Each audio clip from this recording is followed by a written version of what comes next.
This is such a powerful moment because the story begins with John letting us know Jesus loved Lazarus, and he loved Martha, and he loved Mary, and he knew them intimately. He knew them by name, and he called them out by name. And now Lazarus has been dead for 4 days, and he's going to prove to everyone watching that life is calling, and if you'll respond, you will conquer the power of death.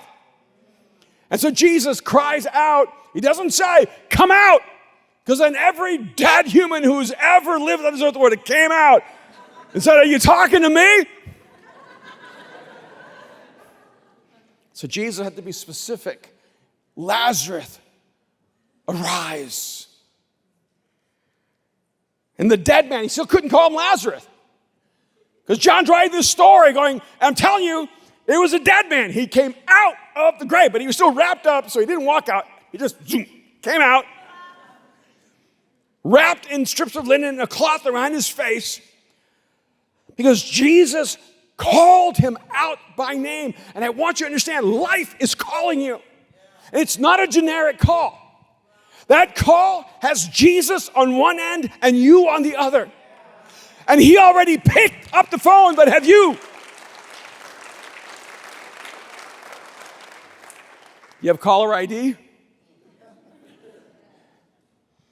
I don't understand the nuances, but our kids know when they call us whether we saw the call and didn't answer, or saw the call and we're not available, or saw the call, or the call came and it was on airplane mode, or do not disturb, or something like that.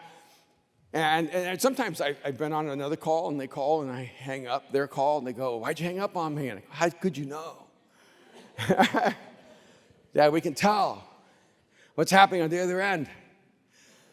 And if we can figure out that just from human communication, how much more does God know what you're doing when he's calling you? It's calling you, but you're on do not disturb.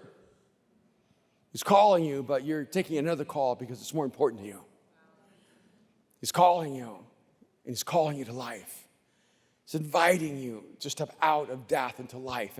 And there are people who are worried about what's going to happen after they die, and they need to be less concerned about what happens after death than what happens before death. Because Jesus looks at them and says, I am the resurrection and the life. What he's saying is that eternity is not linear, it's relational. You don't go into eternity, you step into eternity when you enter into a relationship with the God who created you. And I wonder if you have heard God call you out by name, inviting you into more, inviting you out of death into life, out of despair into hope, out of bitterness into forgiveness, out of darkness into light, out of death into life. Spoiler alert. By the end of this gospel, Jesus dies on a cross, and on the third day is raised from the dead. I know, if you hadn't read the whole book through, you're going, oh, why'd you tell me? But John chapter 11 is a foreshadowing of what's going to happen. See, Lazarus' resurrection was God's way of letting you know something. See, if Jesus rose from the dead and he had never raised Lazarus, we wonder to ourselves, well, maybe that's a one-time thing. Maybe Jesus can conquer death because he's God. But he wants you to know, no, I conquered death before I conquered death, because I am life and death has never had victory over me. And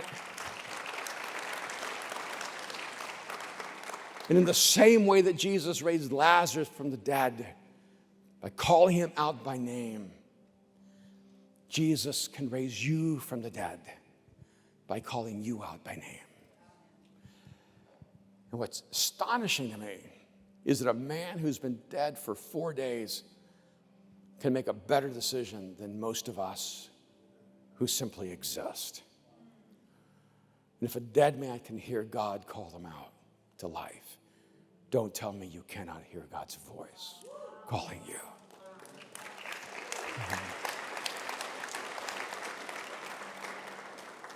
So I wonder if you're still in your grave clothes. You're just still wrapped up in all your fear and all your doubt. You're still wrapped up in your shame and your guilt. You're still being clothed by all the stuff that you've put on existing. And then when Jesus calls you out, sometimes you don't even know that you need to change clothes now, because you've been dressed for death. But now you've been invited to the dance and you need to get new clothes on. And there's some of you, you're still wearing the shame. It's time to take it off. You're still wearing the guilt. Time to take it off. You're still wearing the fear and the doubt. You're still wearing the wounds of your past. It's time to leave them in the tomb and say, that's not who I am anymore. You see, you have pain in your story, but your story is not the pain.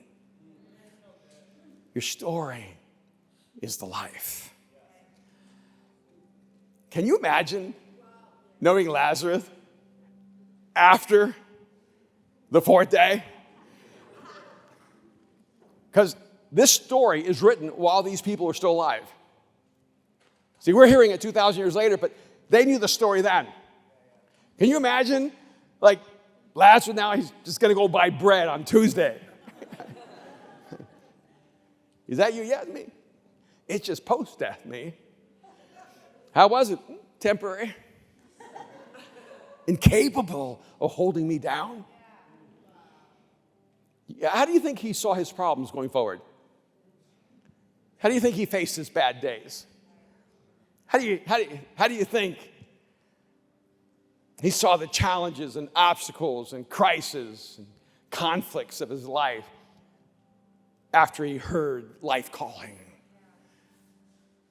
And it pulled him out of the darkness into the light. The moment you understand you're alive, every battle becomes less, because you are more. Because the dead are not good at fighting the battles that must be faced. The living are more than conquerors.